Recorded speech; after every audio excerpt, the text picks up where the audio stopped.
దేవుని ప్రియమైన బిడ్డలారా, ప్రభువైన యేసుక్రీస్తు వారి నామములో మీ అందరికీ నా హృదయపూర్వకమైన వందనాలు చెల్లిస్తున్నాను. ఈ ఆదరణ అనే కార్యక్రమం మీడియా ద్వారా ఎంతమంది ఆలకిస్తున్నారు, మరి వారందరికీ నా హృదయపూర్వకమైన వందనాలు. అలాగే దేవుని బిడ్డలారా, ఈరోజు మరి యొక్క భాగముగా పరిశుద్ధాత్మ శక్తి కోసం దేవుని వాక్యాన్ని మనం ధ్యానం చేయబోతున్నాం. దేవుని వాక్యాన్ని ధ్యానించే ముందుగా చిన్న ప్రార్థన చేసుకుందాం. పరిశుద్ధుడా, ప్రేమగల తండ్రి, మహోన్నతుడా, మహాగణుడా, కృప కలిగిన దైవమా తండ్రి, మాతో మాట్లాడండి. వినే చెవి, గ్రహించే హృదయం మా అందరికీ దయచే నాయన. మీడియా ద్వారా ఎంతమంది ప్రభువా మీ మాటలు ఆలకిస్తున్నారు, వారందరినీ ఇప్పుడే మీ స్వాధీనపరచుకో తండ్రి. దర్శించిన ఆయన మీ శక్తిని పొందుకునేటకు నీ బిడ్డలు సిద్ధపరచమని, మీకోసం జీవించే గొప్ప ధన్యత వారు కలిగి ఉండటకు సహాయం దయచేయమని యేసుక్రీస్తు నామములో ప్రార్థిస్తున్నాను తండ్రి, ఆమేన్. ప్రియబిడ్డలారా, మొదటి భాగంలో మరి దేవుని శక్తి చేత మనము ఎన్ని విధాలుగా జీవించవచ్చు అనేక విషయాలు మనం ధ్యానం చేశాం. ఈ రెండో భాగంలో మనం చూసినట్లయితే రోమపత్రిక 1వ అధ్యాయం 16వ వచనం, అలాగే యాకోబు రాసిన పత్రిక 1వ అధ్యాయం 20వ వచనం కూడా మనం చూసినట్లయితే, సువార్తను గూర్చి నేను సిగ్గుపడువాడను కాను, ఏలయనగా నమ్ము ప్రతివానికి, మొదట యూదునికి గ్రీసు దేశస్థునికి కూడా రక్షణ కలుగ చేయుటకు అది దేవుని శక్తి అయి ఉన్నది. దేవుని బిడ్డలారా, దేవుని యొక్క శక్తి కోసం మనం ధ్యానిస్తున్నాం. దేవుని శక్తి చేత మాత్రమే మనము దేవునికి ఇష్టలుగా బ్రతకగలం. దేవుని శక్తి చేత మాత్రమే దేవుని చిత్తాన్ని మనం నెరవేర్చగలం. దేవుని శక్తి చేత మాత్రమే దేవుని మార్గంలో మనం నడవగలం, జీవించగలం. దేవుని శక్తి చేత మాత్రమే దేవుడు మనకిచ్చిన ఆధిక్యతలను మనం కాపాడుకోగలం. దేవుని శక్తి చేత మాత్రమే దేవునిని సంతోషపరిచే బిడ్డలుగా మనం జీవించగలం. దేవుని శక్తి చేత మాత్రమే దేవుని బిడ్డలారా మరి భూ దిగంతముల వరకు దేవునికి సాక్షులుగా మనం జీవించగలం. ప్రియబిడ్డ, అన్ని విషయాల్లో దేవుని పిల్లలైన ప్రతి ఒక్కరు కూడా దేవుని శక్తిని కలిగి ఉండాలని దేవుడు ఆశపడుతున్నాడు. ఆయన ఆత్మ లేనివాడు ఆయన వాడు కాడు అని చెప్పిన ఆ మాటలో అర్థం ఏంటంటే, ఆయన శక్తి లేనివాడు ఆయన కోసం జీవించలేడు. ఆయన శక్తి చేత మాత్రమే, ఆయన ఆత్మ దయచేసే శక్తి చేత మాత్రమే మనం ఆయన కోసం బ్రతకగలం. దేని బిడ్డారా, ఈ భూమి మీద ఒక మానవుడు దేవుని కోసం బ్రతకాలి అంటే, ఒక 24 గంటల ఒక రోజు బ్రతకాలి అంటే తప్పనిసరిగా దేవుని శక్తి కావాలి. నిన్న అనేది జరిగిపోయినది, రేపు అనేది మిస్టరీ. రేపు ఏమి జరుగునో మనకు తెలియదు, కానీ నేడే అనుకూలమైన సమయం, ఇదే రక్షణ దినం అని దేవుడు చెప్తున్నాడు. ప్రతిరోజు కూడా దేవుని శక్తిని ధరించుకొని దేవుని శక్తి చేత మనం జీవించవలసి ఉంది. దేవుని శక్తి లేకుండా నీవు ఏమాత్రము కూడా దేవుని చిత్తాన్ని నెరవేర్చలేవు. దేవుని వాక్యాన్ని అనుసరించి జీవించాలనే ప్రతి ఒక్కరు కూడా తప్పనిసరిగా దేవుడే తన శక్తిని సప్లై చేస్తున్నాడు. దేని బిడ్డారా, మరి ఇక్కడ చూస్తే రక్షణ కలుగ చేయుటకు సువార్త అనేది దేవుని శక్తితో నింపబడి ఉన్నదని బైబిల్ చెబుతుంది. నిజమే, రక్షణ పొందుటకు ఏమి చేయాలి అన్నప్పుడు ప్రభువు చెప్తున్న మాట ఏంటంటే, నీ హృదయంలో ఆయనను విశ్వసించి ఆయనను నీ నోటితో ఒప్పుకుంటే చాలు, రక్షించబడుతున్నావు.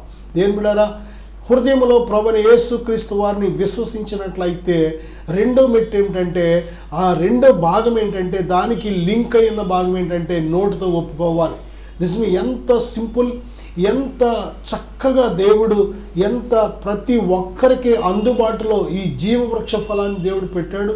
ప్రభువైన యేసుక్రీస్తు వారిని ఆయన దేవుని కుమారుడని నీ హృదయంలో విశ్వసించినట్లయితే, ఆయనను నీ నోటితో ఒప్పుకున్నట్లయితే నువ్వు రక్షించబడుతున్నావు. హృదయంలో విశ్వాసం, నోటితో ఒప్పుకోవాలి. ఈ రెండు కలిపితేనే రక్షణ సంపూర్ణమవుతుంది. నువ్వు నోటితో ఒప్పుకోకుండా, దేని బిడ్డ, నీవు నోటితో మనుషుల ముందు ఒప్పుకోకుండా నువ్వు హృదయంలో మాత్రమే విశ్వాసం ఉంచి నువ్వు చాటుగా బ్రతికినట్లయితే ఆ రక్షణ సంపూర్ణం కాలేదు. దేని బిడ్డలారా, ఆయన మన కోసం ఏ విధముగా మరి సిగ్గుపడలేదో ఈ భూమి మీదకి రావడానికి కానీ, మరి మనలాంటి పాప శరీర ఆకారాన్ని ధరించడానికి కానీ, మన కోసం సిలువలో శ్రమను అనుభవించడానికి కానీ, మన నామం నిమిత్తం వచ్చి మరి నిందలు, అవమానాలు, ఆకలి, దప్పిక, అంతేకాదు దేని బిడ్డలారా మరి ముఖం మీద ఉమ్ములు, పిడిగుద్దులు, మరి దూషణలు, ఆ యొక్క ముళ్ళ కిరీటం, మేకులతో గాయాలు, రక్తమంతా చిందించడం, అదంతా కూడా అనుభవించడానికి ఆయన ఏమాత్రము కూడా సిగ్గుపడలేదు. మనలను సహోదరులు అనడానికి కూడా ఆయన సిగ్గుపడలేదు. ఆయన మనలను కుమారులుగా, కుమార్తెలుగా చూస్తున్నాడు కనుక, ఆయన మనలను సృజించిన తండ్రి అయి ఉన్నాడు కనుక, ఆయన పిల్లలైన మన కోసం ఏమి చేయడానికైనా ఆయన వెనుకాడలేదు, ఆయన సిగ్గుపడలేదు, ఆయన మొకమాట పడలేదు. మన కోసం సమస్తాన్ని ఎన్ని భరించాలో అన్నీ భరించి మన మీద ఉన్న ఆయన ప్రేమను చూపించాడు. కనుక మనము కూడా దేవుని శక్తి చేత మనం ఆయన కోసం మనం జీవించగలం. మరి ముఖ్యంగా రక్షణ పొందుటకు, నీ ఆత్మ రక్షణ పొందాలి అని ఆశపడ్డావా? నీ ఆత్మ రక్షణ పొందిందా? దేని బిడ్డ, ఆత్మ ఈ లోకాన్ని విడిచిపెడితే ఎక్కడికి నీ ప్రయాణం ఆలోచన చేసావా? శరీరం కేవలం నిష్ప్రయోజనం. ఇది మట్టి నుండి తీసాడు కనుక తిరిగి శరీరం మట్టికి వెళ్ళిపోతుంది. కానీ ఆత్మ దాన్ని దయచేసిన దేవుని వద్దకు వెళ్ళడానికి సిద్ధంగా ఉందా? ప్రియబిడ్డలారా, నీ ఆత్మను ఒక దినాన్ని దేవుడికి అప్పగించడానికి దేవుడు నీకు ఎలాగైతే ఇచ్చాడో అలాగే సిద్ధపరచుకున్నావా? నిజమే. ఒకసారి ఆలోచన చేయాలి. మనం ఈ లోకం స్థిరమైంది కాదు. ఈ లోకము గుండా మనం ప్రయాణం కొనసాగిస్తున్నాం, కానీ మనం వెళ్ళే గురి, గమ్యం ముందుంది.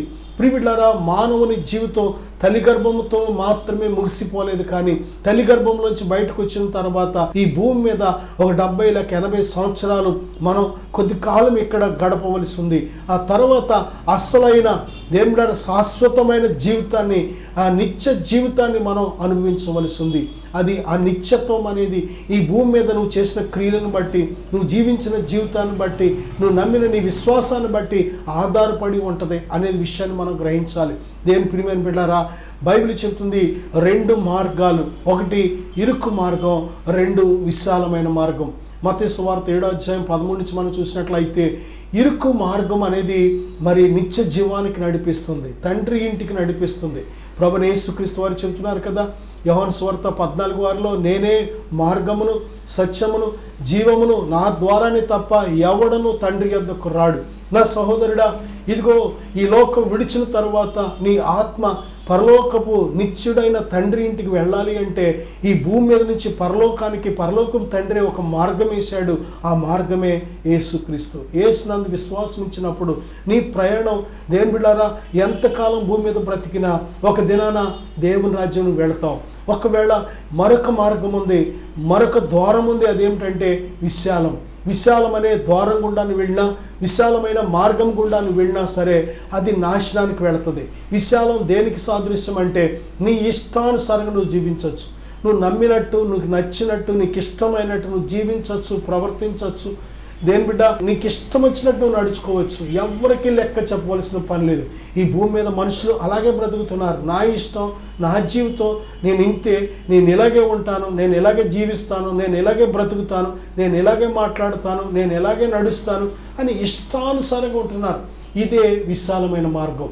నిజమే. దేవుని బిడ్డలారా, చాలాసార్లు భార్య అడుగుతుంది, ఎందుకండి త్రాగుతారు, ఎందుకండి మీ ఆరోగ్యాన్ని పాడు చేసుకుంటారు, ఎందుకు డబ్బులు పాడు చేస్తారు అంటే వాడు అంటాడు కదా, నా ఇష్టం నా డబ్బు అని అంటూ ఉంటాడు. చాలాసార్లు భార్య ఒకవేళ పడిపోయింది అనుకోండి, నువ్వు ఎందుకు ఇలా ప్రవర్తిస్తావంటే నా ఇష్టం అంటది. చాలాసార్లు పిల్లల్ని అడిగితే మా ఇష్టం అంటూ ఉన్నారు. దేని బిడ్డారా, ఎవరికి ఇష్టం వచ్చినట్లు వాళ్ళు జీవిస్తున్నారు. కానీ ఒక దినాన మనకు ఈ జీవితాన్ని ఇచ్చిన దేవుడు, ఈ శరీరాన్ని ఇచ్చిన దేవుడు, ఈ ఆత్మను ప్రాణాన్ని ఇచ్చిన దేవుడు మాత్రం లెక్కడుగుతాడు అనే విషయాన్ని మర్చిపోవద్దు. కొన్నిసార్లు దేని బిడ్డారా, మనం ఈ లోకంలో అధికారులు కళ్ళు కప్పవచ్చు, ఇంటివారి కళ్ళు కప్పవచ్చు, సమాజం కళ్ళు కప్పవచ్చు, ఎవరి కళ్ళైనా కప్పవచ్చేమో, కానీ మనకు కన్నులు ఇచ్చిన దేవుని కన్నులు మాత్రం మనం కప్పలేం. ఒక దినాన దేవుడు, దేని బిడ్డరా, మనము ఈ శరీరంతో చేసిన ప్రతి క్రియను గురించి కూడా దేవుడు లెక్కడుగుతాడు. ఆ దినాన లెక్క చెప్పవలసి ఉంది. కనుక నేడు అనబడే సమయం ఉన్నప్పుడే రక్షించబడు, సువార్త నమ్ము. నా సహోదరుడా, సహోదరి, ప్రభువైన యేసుక్రీస్తు వారిని గురించిన సువార్త లోకమందంతటా ప్రకటించబడుతుంది. నిజమే, ఆయన మన పాపం నిమిత్తము వధించబడ్డాడు, మనల్ని నీతిమంతులుగా చేయడానికి సమాధి నుండి మళ్ళీ తిరిగి లేచాడు, మనల్ని రక్షించడానికి మరి ఇప్పుడు సమర్థుడిగా ఉన్నాడు ఆయన. మనము దేని బిడ్డరా, మన పాపముల చేత చచ్చిన వారమై ఉండినప్పుడు సైతము ఆయన మన కోసం తన ప్రాణం పెట్టి సజీవుడిగా తిరిగి లేచుట ద్వారా, ఆయన యందు విశ్వాసము ద్వారా మనల్ని సజీవులుగా చేస్తున్నాడు. ప్రభువైన యేసుక్రీస్తునందు విశ్వాసం ఉంచిన వాడు నిత్య జీవం గలవాడని బైబిల్ చెప్తుంది. కనుక ఇంత గొప్ప సువార్తను మనం నిర్లక్ష్యం చేస్తే దేవుని ఉగ్రతను తప్పించుకోలేం. నా సహోదరుడా, నా సహోదరి, ఇదిగో దేవుడు నిన్ను ఎంతో ప్రేమిస్తున్నాడు. శాశ్వతమైన ప్రేమతో నిన్ను ప్రేమిస్తున్నాడు. కాబట్టి ఇంకా విడువక నీ ఎడల కృప చూపిస్తున్నాడు. దేవుని సువార్త నిజమే. దేని బిడ్డారా, చాలామందికి ఎలా ఉంటుందంటే హేళనగా ఉంటుంది, ఎర్రితనంగా ఉంటుంది, లెక్కలేనితనంగా ఉంటుంది, నమ్మశక్యంగా ఉండదు. కారణం ఏంటంటే సువార్త దేవుడు ఎందుకు అలా పెట్టాడు అంటే మానవుని యొక్క జ్ఞానము దేవుని ముందు ఎర్రితనం లాంటిది. ఒక ధనవంతుడు అనుకుంటున్నాడు కదా, అనేక సంవత్సరాలకి నీకు సరిపడగా సంపాదించాను, నా ప్రాణమా తిను త్రాగు సంతోషించు, ఎందుకంటే అనేక సంవత్సరాలకు సరిపడగా నీకు సమకూర్చేశాను అంటున్నాడు. కానీ దేవుడు ఏమంటున్నాడో తెలుసా? ఓసి ఎర్రివాడా, ఈ రాత్రే నీ ప్రాణము ఇదిగో నాకు కావాలని దేవుడు అడుగుతున్నాడు. నిజమే దేవుని బిడ్డారా, మనకు ప్రాణం ఇచ్చిన దేవుడు ఎప్పుడు మళ్ళీ తిరిగి వెనక్కి పిలుస్తాడో మనకు తెలియదు. అది ఆయన ఇష్టం. దేని బిడ్డ, నిజమే, ఈ దేహం ఇచ్చిన దేవుడు ఎప్పుడు ఈ దేహాన్ని విడిచి రమ్మంటాడో తెలియదు మనకి. కనుక మన క్రియలను బట్టి తీర్పు తీర్చే దేవుడు ఉన్నాడు అనే విషయాన్ని మనం గుర్తించి మన క్రియలను మనం సరిచేసుకోవలసి ఉంది.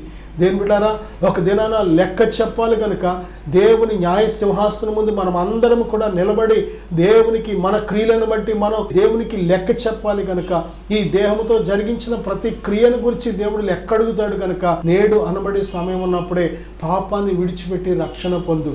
రక్షణ అంటే మతం కాదు మార్చుకునేది, పేరు కాదు మార్చుకునేది. దేని బిడ్డ, లేకపోతే నీకు సంబంధించినది ఏది కాదు మార్చుకునేది, నీ మనసు మార్చుకో. పాపాన్ని విడిచి దేని బిడ్డ నువ్వు పరిశుద్ధంగా మారడమే రక్షణ. పాపాన్ని అసహించుకొని దేవుని కోసం ప్రతిరోజు పరిశుద్ధంగా జీవించడమే రక్షణ. నా సహోదరుడా, ఎవరు నిన్ను రక్షించగలరు? ఎవరు నీ పాపం నుంచి నిన్ను విడిపించగలరు? ఎవరు నీ పాపాలను కడిగి ఎవరు నిన్ను పరిశుద్ధులుగా చేయగలరు? ఆయనే ప్రభువైన యేసుక్రీస్తు. అందుకే ఆయన యందు మనకు విశ్వాసం కావాలి. ఆయన రక్తం ఒక్కటే మన ప్రతి పాపాన్ని కడిగి మనల్ని శుద్ధులుగా చేసేది, మనల్ని నూతన సృష్టిగా చేస్తుంది. ఆయన యందు ఉంచిన విశ్వాసమే. కేవలం నమ్ము అంతే. నమ్ముట నీ వల్ల అయితే నువ్వు తప్పనిసరిగా రక్షించబడుతున్నావు. నమ్ము వానికి సమస్తము సాధ్యమని చెప్పిన దేవుడు, అందులో రక్షణ సాధ్యం. రక్షణ పొందుటకు దేవుడు నువ్వు ధనము చెల్లించవలసిన పని లేదు. దేవుడు నిన్ను గుంజీలు తీయమంటలేదు, ఉపవాసం ఉండమంటలేదు, లేకపోతే ఏవేవో ఈ లోక సంబంధమైన శరీర సంబంధమైన నువ్వు ఆయాసపడే కార్యక్రమాలు ఏమీ చేయమంటలేదు. కానీ నీ హృదయంలో విశ్వసించి నీ నోటితో ఒప్పుకో, నువ్వు రక్షించబడుతున్నావు. ఎందుకంటే సువార్త అనేది దేవుని శక్తి. సువార్త ద్వారా నువ్వు రక్షించబడుతున్నావు. దేని బిడ్డరా, రోమపత్రిక 15:13 కాగా మీరు పరిశుద్ధాత్మ శక్తి పొంది విస్తారముగా నిరీక్షణ గలవారగుటకు నిరీక్షణ కర్తయగు దేవుడు విశ్వాసము ద్వారా సమస్త ఆనందముతోను సమాధానముతోను మిమ్మును నింపునుగాక. ప్రియబిడ్డలారా, నిరీక్షణ, విస్తారమైన నిరీక్షణ, దేవుని రాజ్యాన్ని గురించిన నిరీక్షణ, నీ ఆత్మకు కావలసిన భద్రతను గురించిన నిరీక్షణ, దేవుని రాజ్యాన్ని గురించిన నిరీక్షణ, దేవుడు మేలు చేస్తాడనే నిరీక్షణ. ప్రియబిడ్డ, దేవునితో నీ ఆత్మీయ జీవితం కొనసాగుతుందనే నిరీక్షణ. దేని బిడ్డారా, ఇక సాతాను ఏమాత్రము కూడా నిన్ను ముట్టలేడనే గొప్ప నిరీక్షణ. నిజమే, ప్రభువైన యేసుక్రీస్తునందు విశ్వాసం ఉంచిన ప్రతి ఒక్కరి చుట్టూ పరలోకపు దేవుని కాపుదల భద్రత ఉంటుందనే విషయాన్ని మనం మర్చిపోకూడదు. యోబు దేవుని యందు భయభక్తులు కలిగి చెడుతనాన్ని విసర్జించి న్యాయవంతుడు యథార్థవంతుడిగా జీవించాడు. కాబట్టి దేవుడు యోబుకు తనకు కలిగిన సమస్తానికి, తన కుటుంబానికి పరలోకపు కాపుదల భద్రత కంచె వేసినట్లు మనం చూస్తున్నాం. నా సహోదరుడా, నిజమే, విశ్వాసము ద్వారా ఇటువంటి దేవుని ఉన్నతమైన ఆశీర్వాదాలు మనం పొందుకుంటున్నాం. ఇక్కడ మనం చూస్తే నిరీక్షణ. ఈరోజు దేని బిడ్డారా, మనుష్యులకు నిరీక్షణ లేదు. రేపు ఏం జరుగుద్దో ఒక భయం, ఎలాంటి జీవిత భాగస్వామి వస్తారో ఒక భయం, ఉద్యోగం వస్తుందా రాదా ఒక భయము, రేపు నేను బతుకుతానా లేకపోతే నా బ్రతుకు ఎలాగుంటుందో ఒక భయము, రేపటిని గురించిన చింత, కలవరం, భయము, దిగులు, ఎన్ని రకాల దేని బిడ్డారా ఆలోచనలతో మనుషులు ఇబ్బంది పడుతున్నారో. కానీ ప్రభువైన యేసుక్రీస్తు వారి నందు నువ్వు విశ్వాసం ఉంచినప్పుడు సంపూర్ణమైన నిరీక్షణతో దేవుడు నింపుతున్నాడు.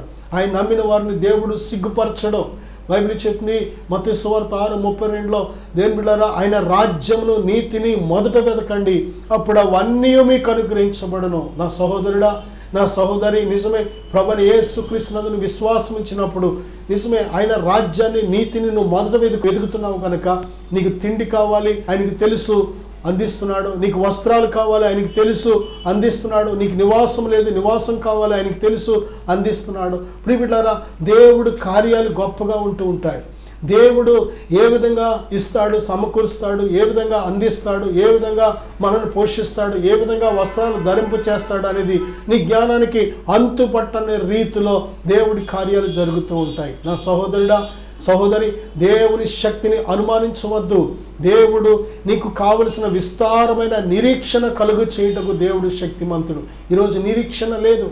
దేవుని యందు నిరీక్షణ కలిగినట్లయితే ఈ లోకపు యాత్ర, ఈ ఆత్మీయ యాత్ర చాలా ఇది ఎంతో సౌందర్యంగా అందంగా ఉంటూ ఉంటుంది. పాటలు పాడుతూ ప్రభు కోసం ఈ యొక్క యాత్రలో, ఈ బస్సులో నువ్వు జీవించగలుగుతావు.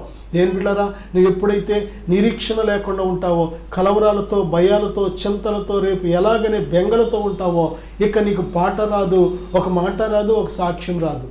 మరి చదివిన విన్న వాక్యం అంతా కూడా శత్రువైన సాతాను ఆ యొక్క వాక్యాన్ని దొంగిలిస్తూ ఉంటాడు.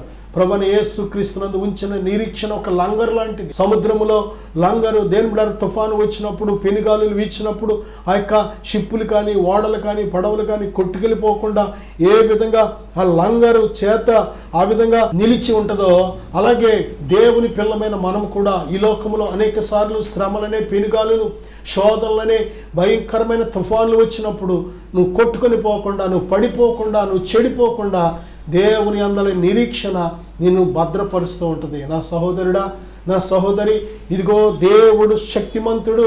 ఆయన నీకు కావలసిన విస్తారమైన నిరీక్షణను తన పరిశుద్ధాత్మ ద్వారా తన శక్తిని నీలోకి ప్రసరింపచేసి ఆ గొప్ప నిరీక్షణను దేవుడు దయచేస్తున్నాడు. దేని బిడ్డలారా, అలాగే రోమపత్రిక 16:26 యేసుక్రీస్తును గూర్చిన ప్రకటన ప్రకారముగాను మిమ్మును స్థిరపరచుటకు శక్తిమంతుడు. స్థిరపరచుటకు శక్తి, పరిశుద్ధాత్ముడు మనలోకి వచ్చినప్పుడు మనలను ఆయన శక్తి చేత స్థిరపరుస్తాడు. నువ్వు ఎప్పుడైతే ఆయన మీద ఆధారపడడం నేర్చుకుంటావో, అన్ని విషయాల్లో ఆయనకి ఎప్పుడైతే నువ్వు లోబడడం నేర్చుకుంటావో, ఆయనకు నువ్వు ఎంతగా సరెండర్ అవుతావో, లోబడతావో అంతగా దేవుడిని స్థిరపరిచేస్తాడు. దేవునికి లోబడలేనంత వరకు కూడా నువ్వు స్థిరపడలేవు. ఒకరిని స్థిరపరిచేవాడు దేవుడే, ఒకరి ప్రవర్తనను స్థిరపరిచేది దేవుడే. దేని బిడ్డ, స్థిర జీవితం కావాలి మనకు. స్థిరత్వం అనేది హృదయంలో కావాలి. దేవునితో మన స్నేహం స్థిరంగా ఉండాలి. ఆత్మీయ జీవితం స్థిరంగా ఉన్నప్పుడే మిగిలిన మనం బయట కార్యక్రమాలన్నీ కూడా స్థిరంగా ఉంటాయి. వివాహం స్థిరంగా ఉంటుంది, వ్యాపారం స్థిరంగా ఉంటుంది, మాట స్థిరంగా ఉంటుంది, నడక స్థిరంగా ఉంటుంది, ప్రవర్తన స్థిరంగా ఉంటాయి. అన్నీ కూడా స్నేహాలు, బంధాలు, బంధుత్వాలు అన్నీ స్థిరంగా ఉంటాయి. ఎప్పుడంటే దేని బిడ్డారా, నువ్వు దేవునితో మొదటిగా నువ్వు స్థిరమైన పునాది వేసినప్పుడు. దేని బిడ్డారా, నీకు స్థిరత్వం కలిగజేసేది ఎవరంటే దేవుని పరిశుద్ధాత్మ శక్తి. దేవుని ఆత్మ నీలోకి వచ్చినప్పుడు ఆయన తన శక్తితో నింపుతాడు కనుక ఆయన శక్తి నిన్ను స్థిరపరచగలిగిన శక్తి. నిజమే, ఈరోజు స్థిరమైన ప్రార్థన చేయలేని వారు ఎంతోమంది. ఒకరోజు ప్రార్థన చేస్తే మళ్ళీ 10 రోజుల వరకు ప్రార్థన చేయలేరు. మళ్ళీ వారికి పరిస్థితులు భయంకరంగా వారిని వెంటాడుతని కానీ ప్రార్థన చేయరు. వాళ్ళు ఒక్క వారం ప్రార్థనకి వెళ్ళారంటే మళ్ళీ కొన్ని వారాలు ఎగ్గొట్టేస్తూ ఉంటారు. మళ్ళీ అటు ఇటు పరిస్థితులు వారిని చేపలు వల తరిమినట్టు, ఆ వల తరిమినట్టు వారిని అలాగ పరిస్థితులు తరిమితేనే కానీ మళ్ళీ దేవుని సన్నిధికి వెళ్ళరు. వాళ్ళు ప్రార్థన కానీ, వాక్యం కానీ, ఉపవాసం కానీ, దేని బిడ్డారా, ఉత్తప్పుడు ఇక కడుపు నిండా భుజించి అసలు దేవుని ఊసు మాటే లేకుండా బ్రతుకుతూ ఉంటారు. కానీ మళ్ళీ శోధనలు, మళ్ళీ శ్రమలు, రకరకాల పరిస్థితులు, ఇబ్బందులు వారికి ఎదురైనప్పుడు ఎప్పుడో అప్పుడు ఉపవాసం ఉండి అప్పుడు చేస్తూ ఉంటారు. కాదు, ఉపవాసంలో స్థిరత్వం, ప్రార్థనలో స్థిరత్వం, వాక్య ధ్యానంలో స్థిరత్వం, భక్తిలో స్థిరత్వం, విశ్వాసంలో స్థిరత్వం, దేవునితోని స్నేహంలో స్థిరత్వం, ఇవి ఆత్మీయంగా మొట్టమొదటిగా పునాదులు లాంటివి.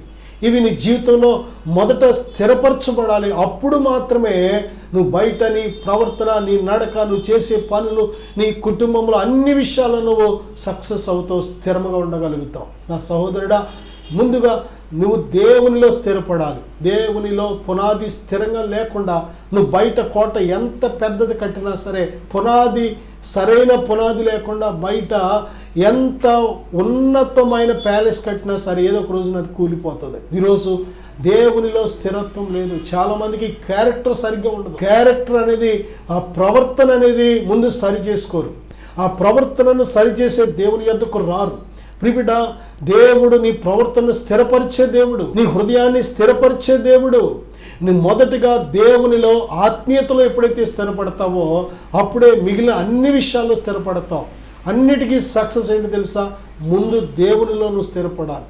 దేని ప్రియబిడ్డలారా, బైబిల్లో మనం చూసినట్లయితే మరి ప్రభువైన యేసుక్రీస్తు వారు తన శక్తి చేత మనను స్థిరపరచగలిగిన దేవుడు. పేతురు అటు ఇటు ఒక గాలి వీచినప్పుడు ఒక గడ్డి రెల్లి ఏ విధంగా అటు ఇటు ఊగుతుందో అటువంటి పేతురు అనమాట.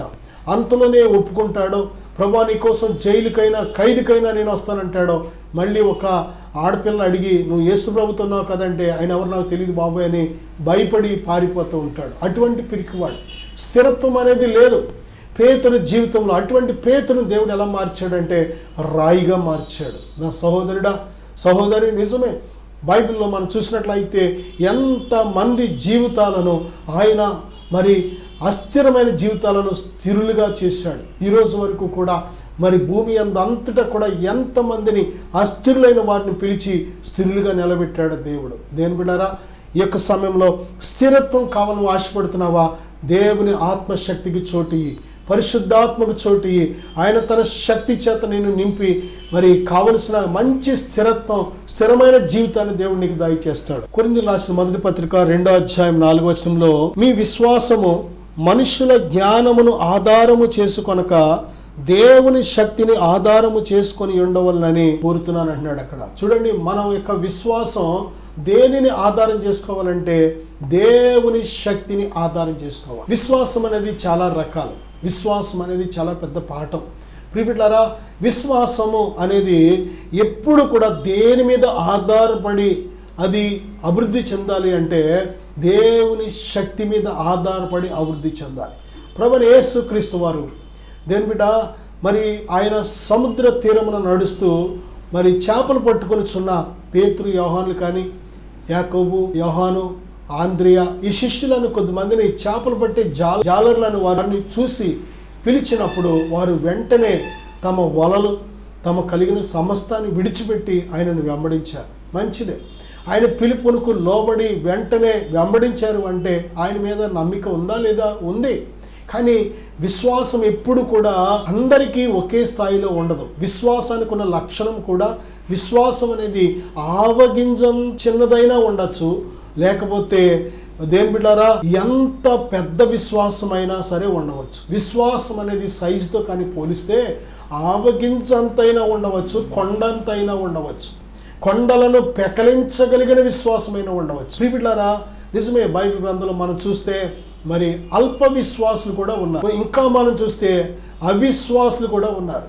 మరి అవిశ్వాసమును బట్టి అక్కడ ఆయన అనేక అద్భుతాలు చేయలేదని బైబిల్ చెప్తుంది. అవిశ్వాసం అంటే క్రియలు లేని విశ్వాసం. క్రియలు లేని విశ్వాసం మృతం, ఎందుకు పని చేయని డెడ్ ఫెయిత్ అనమాట. దేని బిడ్డారా, నిజమే, కొద్దిమందిలో అల్ప విశ్వాసం ఉంటూ ఉంటుంది. యేసుక్రీస్తు ప్రభు వారితోని శిష్యుల్లో ప్రారంభంలో వారిలో ఎలాగున్నారంటే వారు మరి అల్ప విశ్వాసులుగా ఉన్నారు. ప్రభు వారితో ఉన్నారు, కానీ ఆ దోణిలో ఉండి సముద్రం మీద వెళుతున్నప్పుడు, ఆ యొక్క తుఫాను వచ్చినప్పుడు, ఆ యొక్క గాలి వీస్తున్నప్పుడు, అలలు ఆ దోణి మీద కొడుతున్నప్పుడు వారు వెంటనే భయపడిపోయి ప్రభువా నశించిపోతున్నాం, మమ్మల్ని రక్షించు అని కేకలు వేస్తున్నారు. వారు కారణం ఏంటంటే అల్ప విశ్వాసం. ప్రభుతో కూడా వచ్చారు, విశ్వాసమే, కానీ శ్రమ వచ్చేటప్పటికి వారు వెంటనే వారి యొక్క అవిశ్వాసాన్ని, అల్ప విశ్వాసాన్ని వారు బయట పెడుతున్నారు. దేని బిడ్డారా, నిజమే, మనందరిలో విశ్వాసం ఉంది.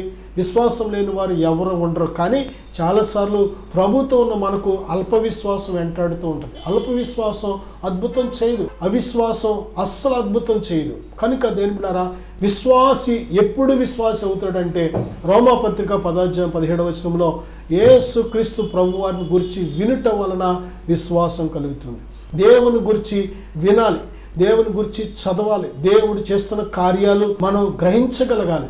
నిజమే, కానా అనే ఊరిలో ఒక వివాహం జరుగుతున్నప్పుడు ఆ ద్రాక్షరసాన్ని ప్రభువైన యేసుక్రీస్తు వారు నీటిని ద్రాక్షరసంగా ఎప్పుడైతే మార్చారో ఆయన శిష్యులు ఆయన యందు విశ్వాసం ఉంచారంట. అంటే దేవుని కార్యాలు చూస్తున్నప్పుడు, దేవుని కార్యాలు వింటున్నప్పుడు, దేవుని కార్యాలు ధ్యానిస్తున్నప్పుడు మన లోపల ఆటోమేటిక్గా విశ్వాసం పెరుగుతుంది. ఎందుకంటే అది దేవుని శక్తి, మానవ శక్తి చేత జరిగే కార్యాలు కాదు.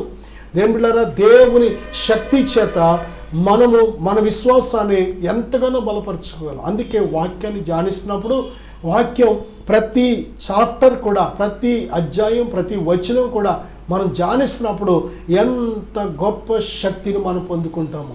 దేవుని బిడ్డలారా, అప్పుడే మన విశ్వాసం చాలా గొప్పగా అభివృద్ధి చెందుతుంది, మనకు అద్భుతాలు చేసే విధంగా ఉపయోగపడుతుంది. దేవుని బిడ్డలారా, కనుక ఏ విషయంలో కూడా ఆధారపడవలసిన పని లేదు. దేవుని బిడ్డలారా, ఒకవేళ అల్ప విశ్వాసిగా ఉన్నావా, ఒకవేళ విశ్వాసం చాలట్లేదా, ఇదిగో ఇంకా దేవుని మాటలు విను, దేవుని వాక్యాన్ని ధ్యానించు.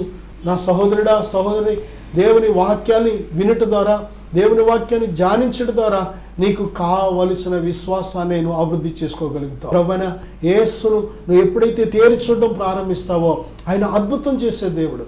12 సంవత్సరాలు ఎంతోమంది వైద్యుల దగ్గరికి వెళ్ళింది, ఎన్నో తిప్పలు పడింది ఒక ఆవిడ. దేవుని బిడ్డలారా, ఎక్కడ నయం కాలేదు, ధనమంతా వ్యయమైపోయింది, ఇంకా వ్యాధి ముదిరిపోయింది. అయితే ఆమె యేసును గురించి విన్నది. ఈరోజు యేసుని గురించి ఎంతోమంది ఎన్నో రకాలుగా తప్పుడు మాటలు మాట్లాడుతూ ఉంటారు. వద్దు, వాటిని పక్కన పెట్టు. దేవుని బిడ్డలారా, అబద్ధికులు అబద్ధం చెప్తూ ఉంటారు, మోసగాళ్ళు మోసంగా చెప్తూ ఉంటారు.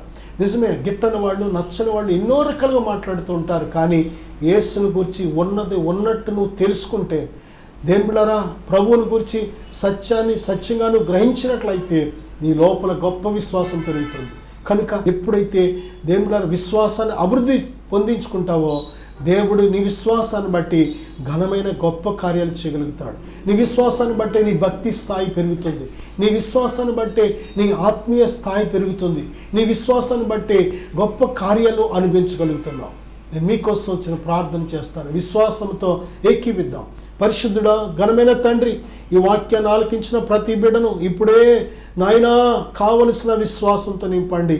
వారి యొక్క నాయన ఇదిగో ప్రభువా, విశ్వాసము మీ శక్తిని ఆధారం చేసుకోవాలి ప్రభువా. ఇదిగో మా యొక్క విశ్వాసానికి కావలసిన శక్తిని సప్లై చేస్తున్న దేవుడు తండ్రి, నీ బిడ్డలు బలపరచండి అయ్యా, స్థిరపరచండి ఆయన, మీ ఆత్మతో శక్తితో నడిపించమని, గొప్ప సాక్షులుగా నిలబెట్టి వాడుకొనమని, సమస్త నాయన పరిస్థితులను జయించి మీకోసం విజయవంతమైన మార్గంలో ప్రయాణం చేసే గొప్ప విశ్వాస వీరులుగా నడిపించమని యేసుక్రీస్తు వారి నామంలో దీవిస్తూ ప్రార్థిస్తున్నాను తండ్రి. ఆమేన్.